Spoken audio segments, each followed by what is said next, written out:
In the beginning of things, when mankind started to populate the earth, the man Gikuyu, the founder of the tribe, was called by the Mogai, the divider of the universe, and was given as his share the land with the ravines, the rivers, the forests, the game, and all the gifts that the Lord of Nature bestowed on mankind. At the same time, Mogai made a big mountain, which he called Kenyatta, as his resting place when on inspection tour and as a sign of his wonders. It is probable that Kenyatta, or Mount Kenya, wasn't seen by a white man until the middle of the 19th century. This part of the world was one of the last to be discovered by Europe. Even the slave trade had left it fairly undisturbed. On the sweeping highland plains, great nomadic tribes lived with their herds. In the fertile hills, the planters reclaimed the land. Different peoples lived side by side, now in contact, now in isolation, now in conflict, now in cooperation. Jomo Kenyatta was born into this world at the very moment it began to crumble.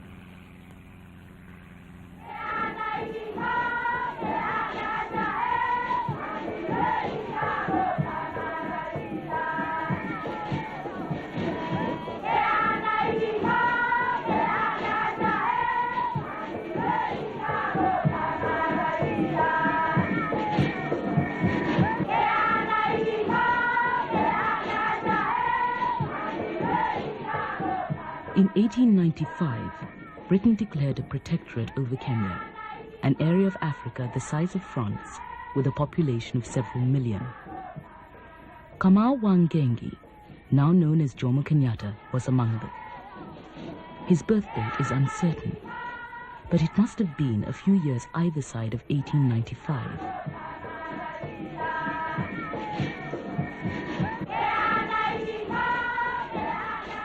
As a boy, I received the usual education of Kikuyu boys.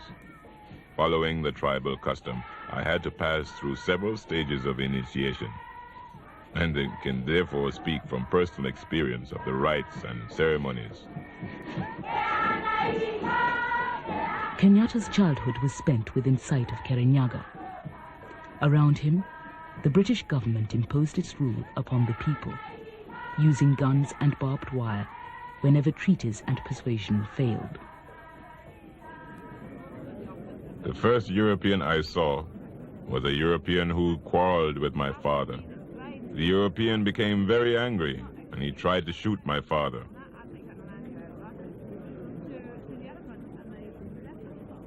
When the European comes to Gikuyu country and robs the people of their land, he is taking away not only their livelihood, but the material symbol that holds family and tribe together.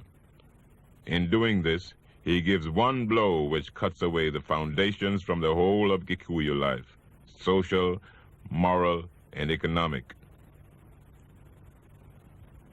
It wasn't only settlers and administrators who disrupted the pattern of African life. Christian missionaries, too, spread out across the colony, building churches and schools. Kenyatta went to the Church of Scotland mission at Kikuyu, not far from his home.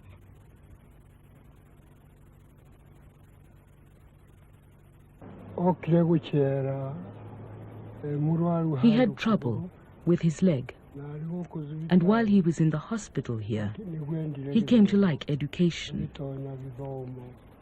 He joined the school in August, entered the dormitory, and became a pupil. He was practicing carpentry while attending lessons in the classroom.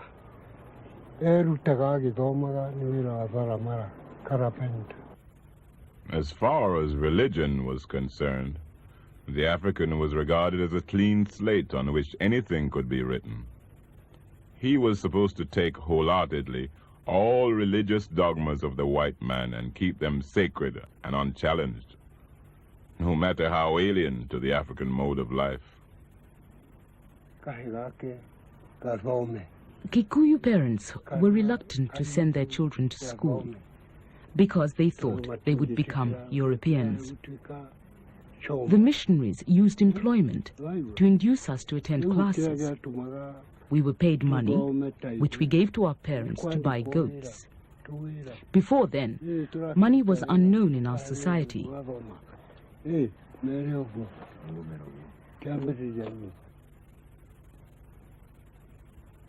Kenyatta emerged from the mission in 1914 with a new name, a Christian name, Johnston. Known as K.N. Johnston or Johnston Kamau, he set out on the career for which he had been prepared, a minor servant of the colonial economy.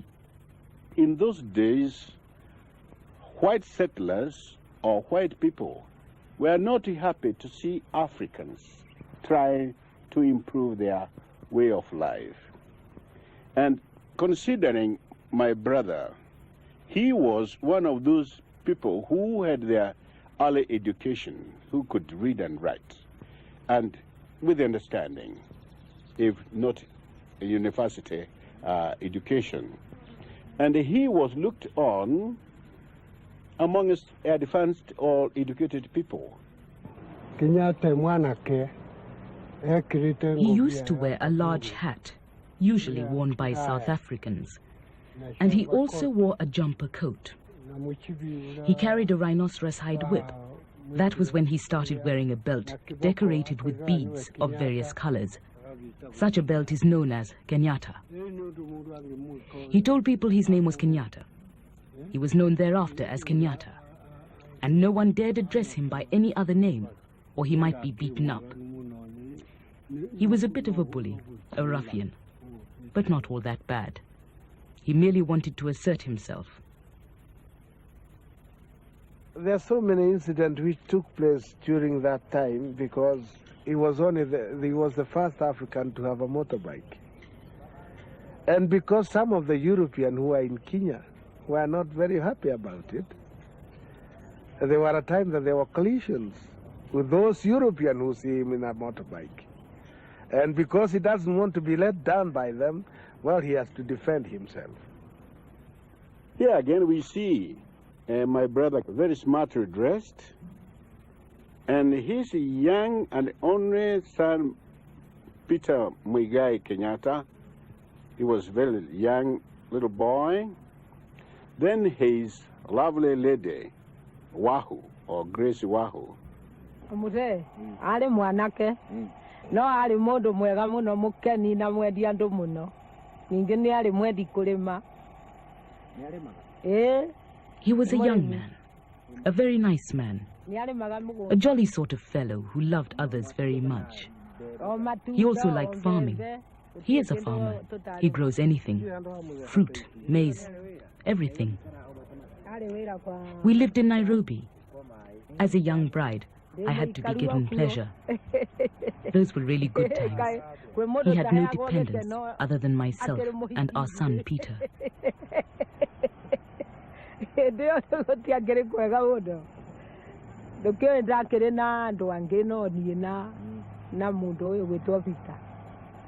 know that my father hated discrimination, and again, he was very active in doing things properly to show that even an African, although he's black or what, he can do exactly as what a European can do. There certainly are some progressive ideas among the Europeans. They include the ideas of material prosperity, of medicine and hygiene and literacy, which enables people to take part in world culture. But so far, the Europeans who visit Africa have not been conspicuously zealous in imparting those parts of their inheritance to Africans, and seem to think that the only way to do it is by police discipline and armed force.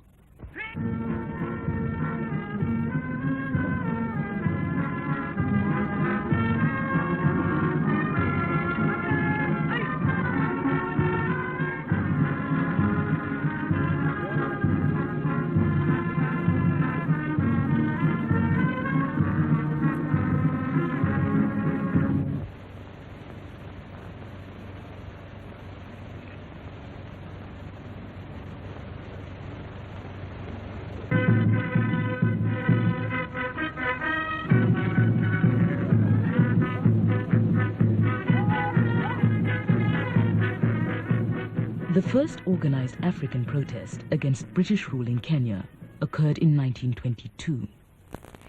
Harry Thuku, another young man of the same generation as Kenyatta, and with a similar background, spoke out against the alienation of African land for the exclusive use of white settlers, against the low level of African wages, and against the native registration system. Thuku was arrested and deported without trial. His political party, the East African Association, which drew its membership from many different tribes, was banned. To prevent any further growth of nationalism, the colonial government now forced African politics onto a local and tribal level. When we formed the Kikuyu Central Association, Kenyatta was still an employee of the Nairobi municipality. We discovered that he was a clever man who knew the English language well, and since none of us could speak the language, we decided to engage his services. When we later appointed him Secretary General of our party, he was called into the government office and told, "If you have become a member of that association, tell us right now, and you will be fired. If you don't want to be fired, say so, and you will be prosecuted and imprisoned for contravening government employment regulations by joining a political association."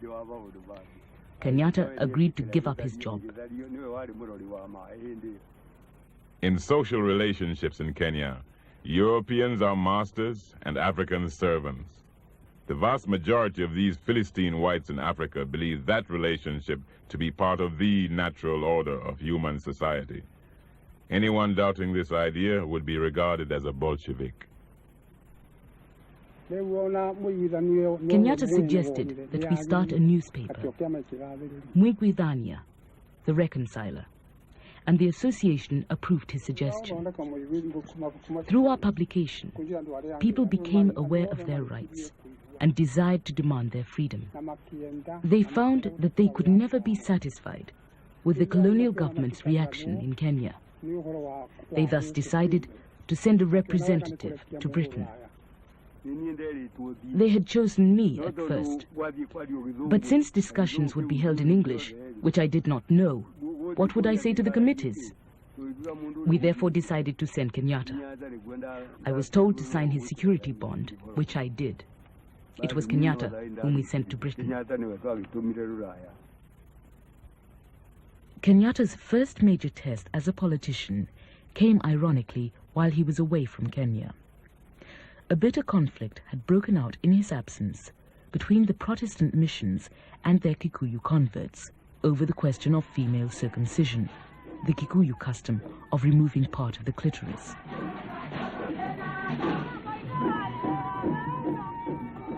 We were told that if we wanted to remain in the church, we should stop circumcising our girls.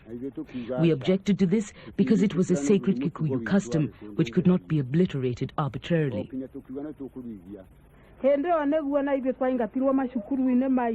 We were excommunicated from the church, and our children expelled from the missionary schools.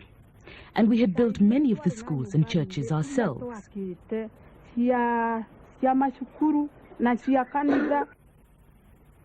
Kenyatta was called upon to mediate and went to see the leaders of the Church of Scotland mission in Edinburgh. He took the position that if it were a question of rejecting or modifying an inappropriate custom, then education was the way to produce the desired result. The force of law could not and should not be used to suppress such an important tradition.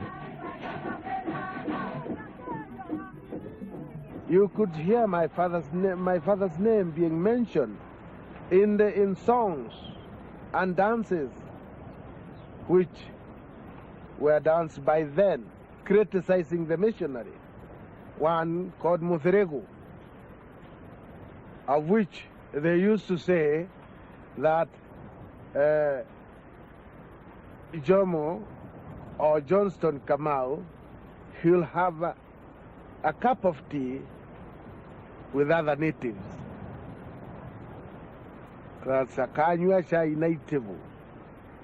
to mean that he'll have the tea together with other natives. although he's in Britain. So his reputation was kept by those who knew what he was doing.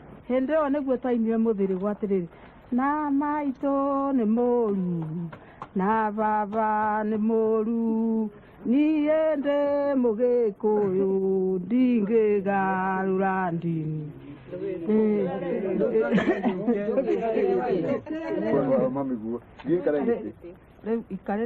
The government, on the other hand, looked upon the KCA as unrepresentative of African opinion, and upon Kenyatta as an already dangerous agitator.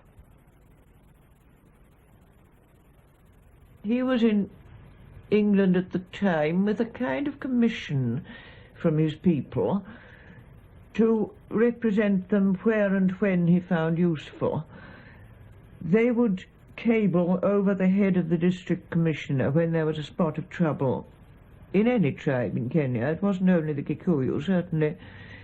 And Jomo would decide the right thing to do about it, whether to lobby members of parliament or write letters to the newspapers or mention it in public meetings.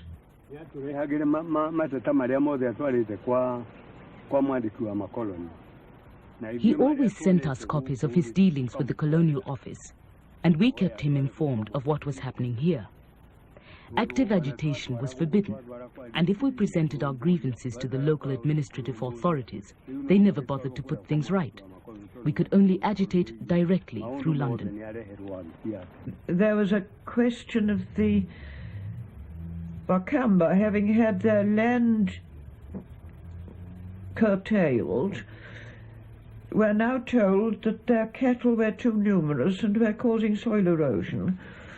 Incidentally, Libby's had set up a canned beef factory on the edge of the land, and it was very convenient to have the cattle slaughtered. The Wakamba didn't find it so convenient, so they cabled Kenyatta, who got the particulars, and we made a lot more people in England aware of the kind of thing that was going on, with letters to the New Statesman, the Guardian, and what not, than would certainly have known anything about it at all if it had been left to the government. The African is conditioned by the cultural and social institutions of centuries to a freedom of which Europe has little conception. It is not in his nature to accept serfdom forever. He realizes that he must fight unceasingly for his own complete emancipation, for without this he is doomed to remain the prey of rival imperialisms. Britain transplants her institutions and functionaries with her flag, and when the acting governor opens the new law courts, wig and judges' robes uphold the dignity of the occasion, and the Chief Justice makes a suitable oration. The garden party at Government House is the social event of the celebrations, which exhibit a characteristic temper of intense loyalty. All Europeans as such, and however uneducated, have votes. No African, however educated, has one. The education of all African children is restricted to what these European exploiters believe to be good for them. For instance, how to pick coffee with two hands. If you want winter sport unspoilt by organization and regimentation, you want to go to darkest Africa for it. You may not believe it, but there it is. Mount Kenya in the background, and we're going to try a bit of skiing practically on the equator. Ladies and gentlemen, you are about to witness the All-African Skiing Championship. Now the experts show how it's done. Bright fellows who, before they took to empire building, did a spot of winter holidaying in Switzerland.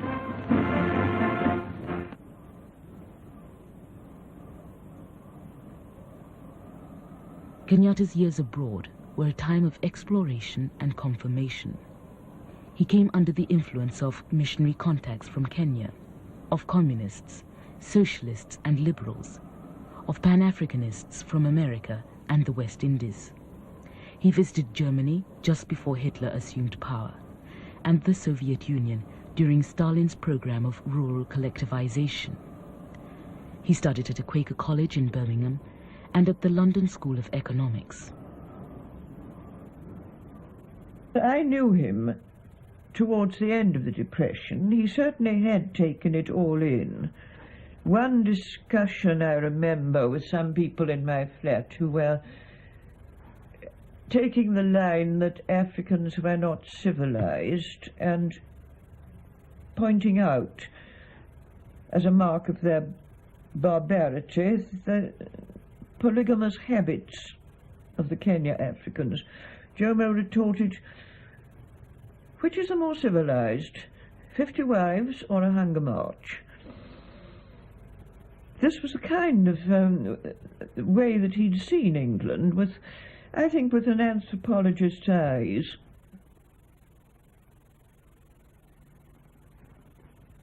By the late 1930s, Kenyatta's ideas began to crystallize and found expression in his book, Facing Mount Kenya. It was as much a political indictment of colonialism as an affirmation of the strength of traditional Kikuyu culture. In many ways, it was his declaration of independence as a nationalist. I am well aware that I could not do justice to the subject without offending those professional friends of the African who are prepared to maintain their friendship for eternity as a sacred duty, provided only that the African will continue to play the part of an ignorant savage, so that they can monopolize the office of interpreting his mind and speaking for him. To such people, an African who writes a study of this kind is encroaching on their preserves. He is a rabbit turned poacher.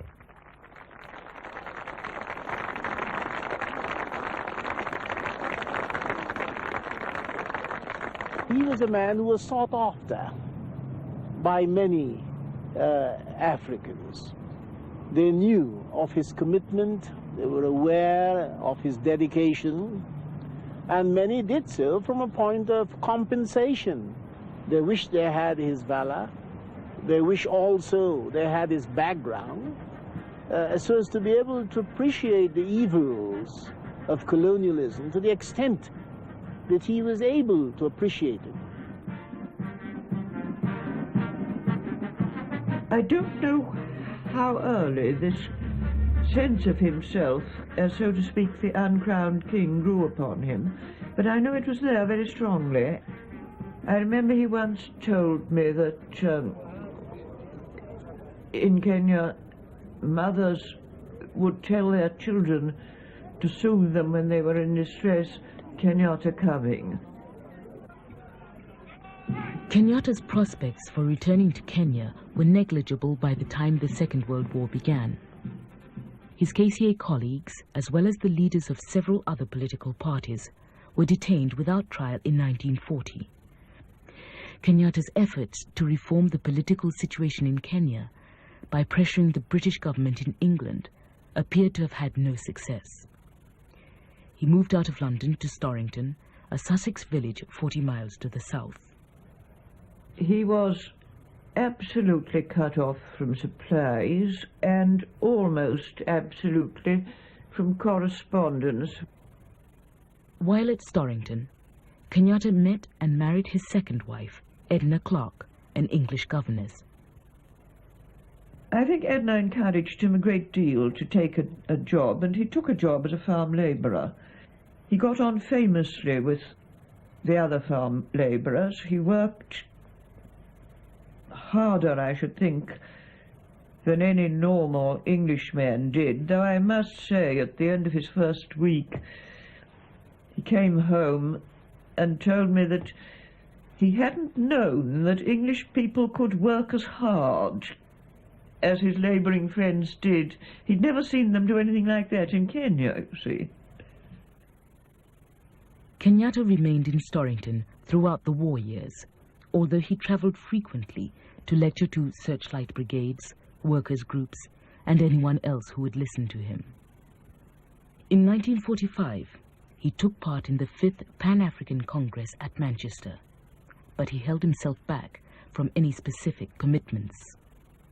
I think the time was coming near when he thought he would be going back to Kenya, and that his first responsibility would be to his people, and he probably didn't want to take on obligations to the Pan-African world that at the moment he was not going to be able to carry out.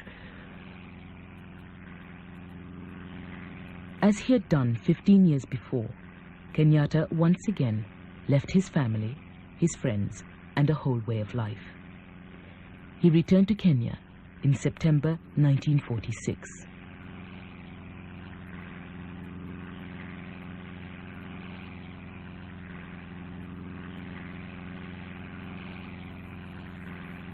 Kenyatta's first concern, however, when he had settled down, was not with politics, but with education.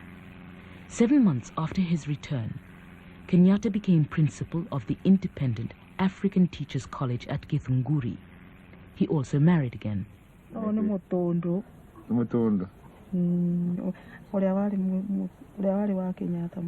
This is Mutundu, the younger wife of Kenyatta, and this is Kenyatta. And here I am, and this is my daughter Wambaki. We were photographed at Githunguri when we were building the school for our children. When Kenyatta came back and went to Githunguri, age groups were revived, the age groups based on circumcision time. Our main need then, our top priority, was education for our children.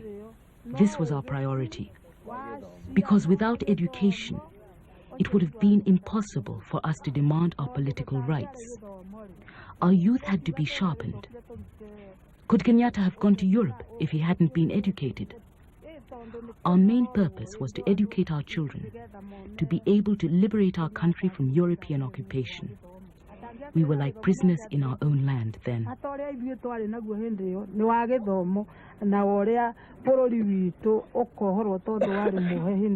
Kenyatta had returned at a moment when the climate for African politics seemed to be improving. The first African member of the Legislative Council had been appointed in 1944, and this had sparked the formation of a pan-tribal political organization, the Kenya African Union. Nothing like this had existed in the 1930s. He himself never imposed his authority on the masses to elect him on anything.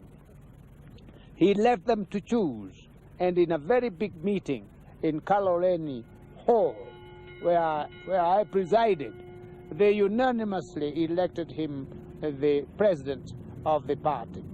People respected him for the work he was doing for the country, not only for the Kikuyu, but for the country as a whole. And he was not speaking for Kikuyu, he was speaking for the Kenya as a whole. And through that, people came to consider him a man who is serving his people. At political rallies attended by tens of thousands, Kenyatta exhorted his followers to work hard, to be honest, to avoid theft and corruption, and so prepare themselves for self-government. There was a feeling in the time, particularly when Muzee's returned, that we were making headway. They had tremendous confidence in him. They still have. And they saw in his movement and his speeches throughout the country that the future was brighter than ever. Kenyatta's basic belief in constitutional politics did not waver during this period, in spite of pressure from some of his colleagues. In 1951 and 52, as other leaders began to go underground and to consider more militant tactics, Kenyatta held a series of meetings to denounce violence and Mau Mau. The Kenya African Union is not a fighting union that uses fists and weapons. If any of you here think that force is good, I do not agree with you. Remember the old saying that he who is hit with a club returns, but he who is hit with justice never comes back. The strength of these denunciations brought him, at one point, into direct confrontation with the underground leaders, who warned him to temper his criticisms of their movement. The settlers, on the other hand, singled him out as a dangerous agitator who ought to be deported. In August 1952, they called for Kenyatta's arrest and for the declaration of a state of emergency. he really came to attention because of these enormous mass meetings and the tremendous demagogic power he had over the Kikuyu people, and his ability really to make them do exactly as he wished or project his ideas into them. That's really why he came to attention. 2 months later, in an atmosphere of panic, Kenyatta was arrested and charged with managing and being a member of an illegal society, Mau Mau. His trial went on for 5 months, while outside the courtroom, the British Army and Air Force and the Kenya police and settlers launched a bitter war against the Kikuyu. The reason for our arrest was not Mau Mau, but because they think we are going ahead uniting our people to demand our rights. The government arrested us simply because when they saw we could have an organization of 30,000 or 40,000 or more Africans demanding their rights here, they say, we've an excuse, Mau Mau. The trial was a very difficult trial because the British government had already, or the Kenya government had already decided Mr. Kenyatta was guilty, and it was just going through the form of a trial to convict him. The trial was held at Kapenguria, which is about 30 miles from Kitale. It's a little village, and it was held in a schoolroom. And we had to motor every day 30 miles and back again in the evening. We couldn't stay in the only hotel in Kitale, which was reserved for Europeans at the time.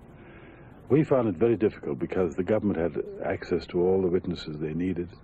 They actually had a camp in Kapenguria where the government witnesses were housed and coached. We had to get our witnesses from various parts of the country. And it entailed every evening ringing Nairobi and asking our people here to arrange to find these witnesses and send them to Kapenguria. Naturally, our line was tapped all the time, and they knew who we were after. And we invariably found that when we went to look for this witness, he disappeared. He was not available anywhere. We knew he was locked up somewhere in the camp. He was picked up in order to frustrate the trial.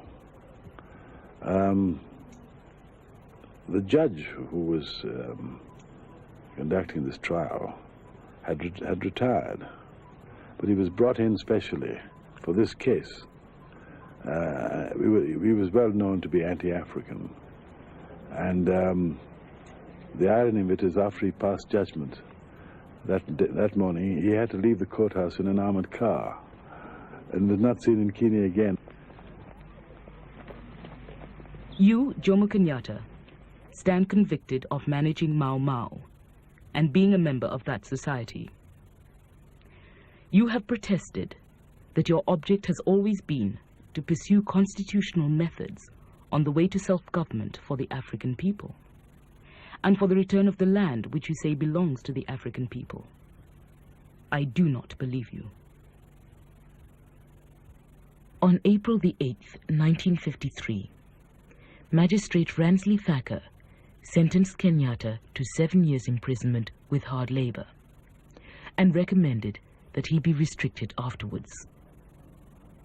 Kenyatta was, in other words, never to be allowed to return to political life. Already well into his 50s, Kenyatta served his time at Lokitong, an isolated desert outpost in the arid north of Kenya.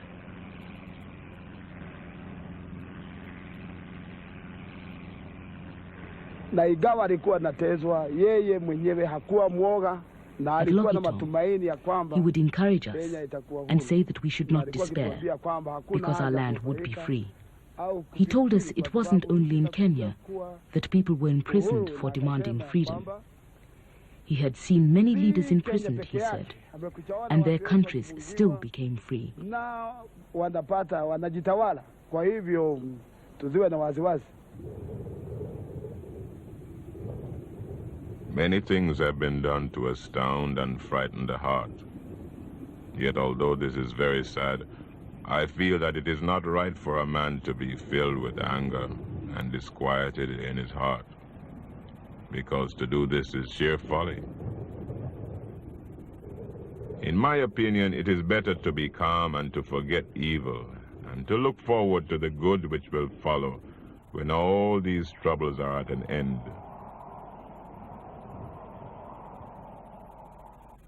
In the concentration camps, set up to hold the tens of thousands of detainees picked up in the course of the emergency, Kenyatta became the symbol of resistance and the object of a brainwashing campaign designed to eliminate him forever from the consciousness of Kenya's Africans.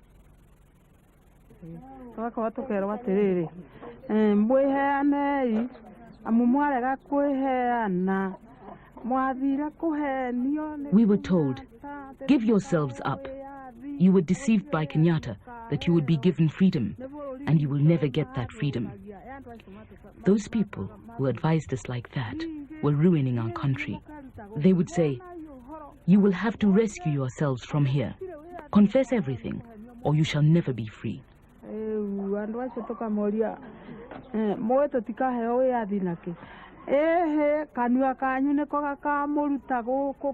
How do you know we shall never get our freedom, we asked.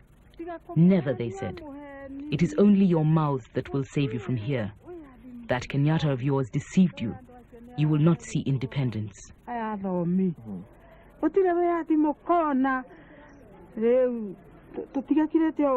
These people were Christians. They were educated. They kept telling us, you will never have any freedom. That Kenyatta you speak of will have to rescue himself. Already he's suffering from disease. He's more of an animal than a man. You will never see him again. You will never return to your homeland, and he will never return to his homeland. You're all like animals.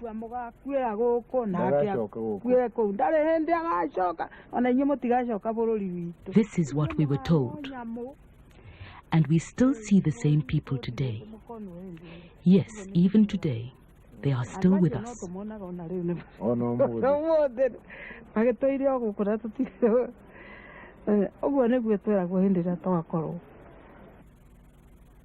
As the British Army gradually defeated the Land Freedom Army, the guerrilla movement which had sprung up in response to the emergency measures, the colonial government permitted African politics to function again, but restricted all organizations to a district or tribal level. What will you do with Jomo Kenyatta when he is released in something less than 2 years' time? Well, as you probably remember, when Jomo was convicted, the magistrate at the time recommended that he should be put on what is known as a restriction order. What does that mean? That means that an order is signed by the governor restricting his residence to a particular place in the country.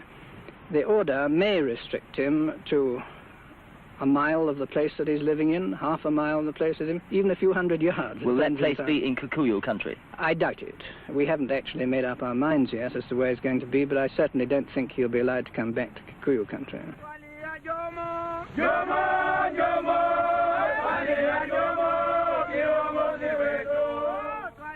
But in spite of the rise of a new generation of politicians, most of those who had worked with Kenyatta in the past remained loyal to him, as the European minority took to itself the right to decide who was or was not acceptable as an African leader. Jomo Kenyatta is the father of the African nationalism and the African national movement in this country. But surely you're all rather more advanced than he is in your thinking about politics. Wouldn't he embarrass you if he was really let go now?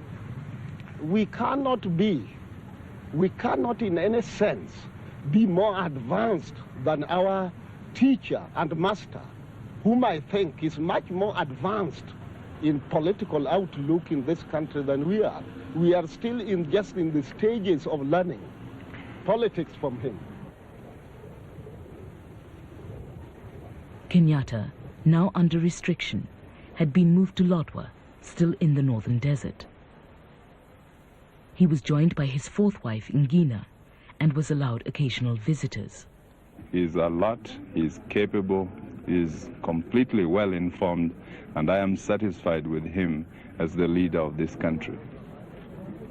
Elections in 1961 brought an African majority into the Legislative Council for the first time.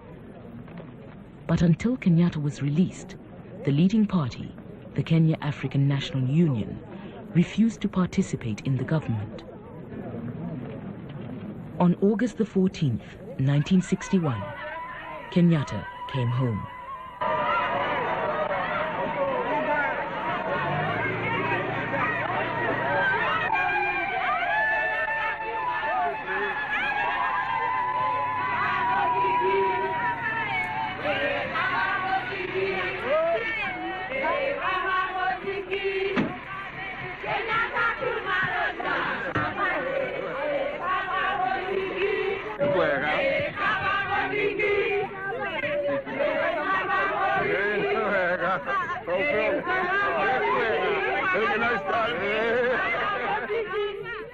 So many people came because the news just spread out like wildfire.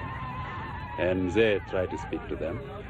And I remember his first few words. He said, "I am very happy to be back with you, my people." And after that, pandemonium broke out, and nobody could hear anything anymore because of cheering and laughing and dancing and everything that went on at Gatondo on that day.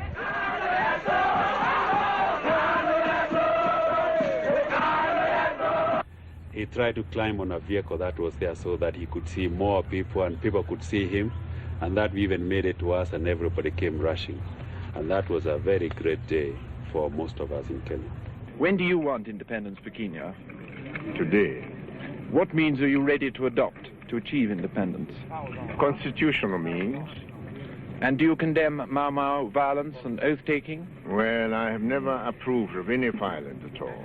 My leadership has not been to darkness and death, but to light and prosperity. We must show the world that some of them has been wrong, that some of them have misunderstood us, and it's only by our action they will know that we mean business.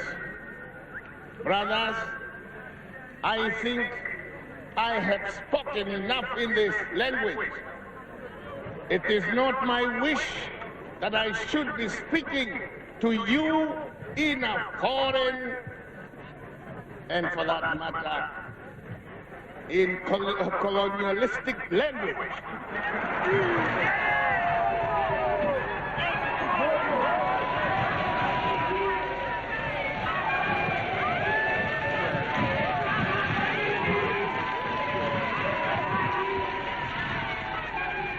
This was a man who they had met for many years, and he had worked with them. He had stayed in their villages, and they just grew confidence, and there was nobody who could have replaced him as a leader in Kenya. As you know, even when he was in detention and we founded our new party, we still declared him as the president of that party, although we didn't know whether he was going to be released or not. And there was nobody in Kenya who could take the leadership from him. And now it only remains for me to present to you, Mr. Prime Minister, these constitutional instruments which establish Kenya's independence.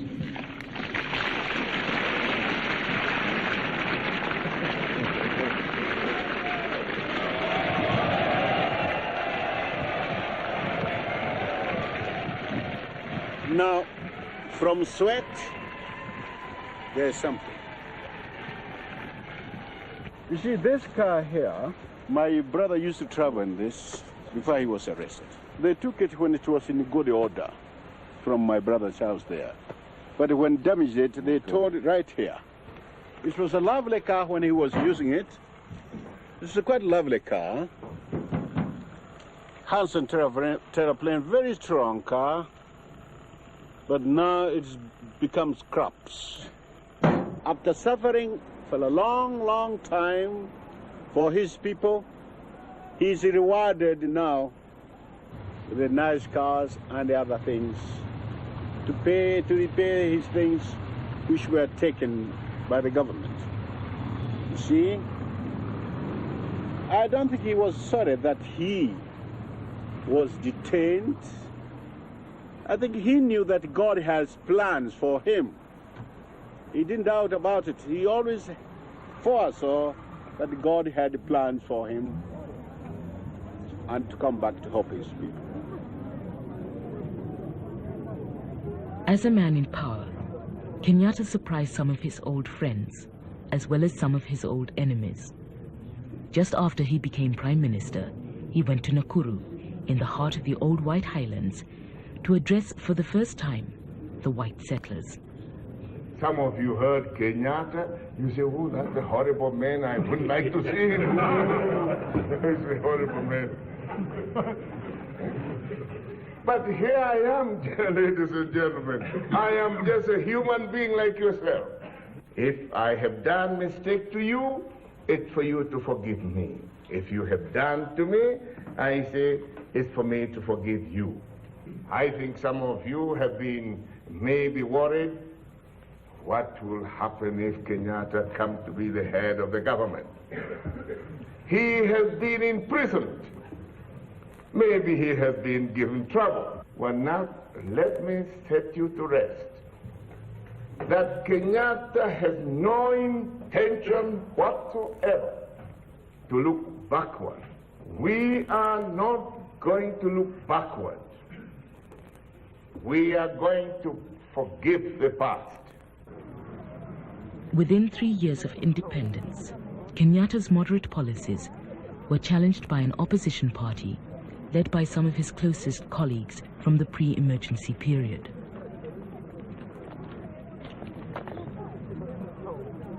No one, not in my position, can appreciate the feeling of sadness at this parting with my old friend and comrade, Mzee Kenyatta. We worked together in Kau for many years. Both of us were arrested on the same night, subsequently tried, and either detained or imprisoned for nearly 10 years.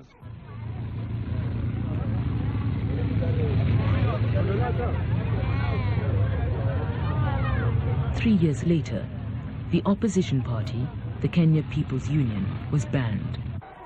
Oginga Odinga, its president, and the man who had resurrected Kenyatta's name during the emergency, Bildad Kagia and Achieng' Oneko, who had been sentenced with Kenyatta at Kapenguria, and several other politicians, were detained without trial. Make no mistake, this has not been the orderly formation of a valid opposition party. There has been no cleavage based on the honorable division in terms of high political principle. Here we have met an endeavor which hoped to make such impact as to destroy national stability and deprive the people of their constitutional right. It has failed. I appeal to all people to rededicate themselves and work harder so that we can achieve our goal of complete economic independence. Thank you.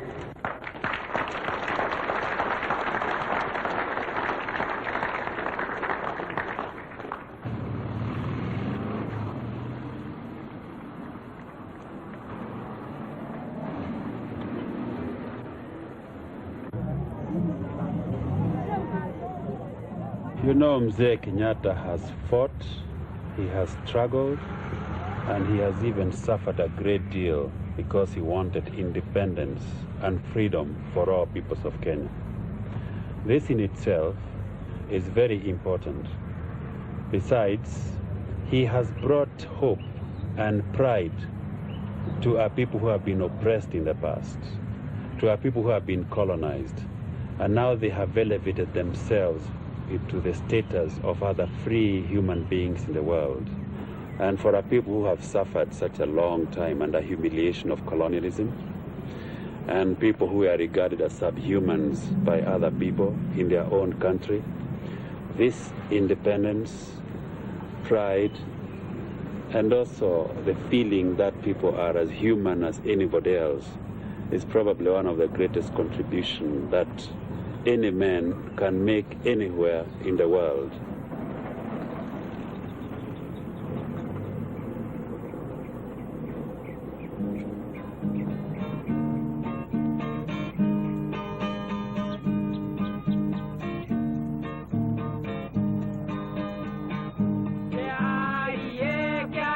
Kenyatta kerika na kyo yage shoro be kanyua rosho mera moka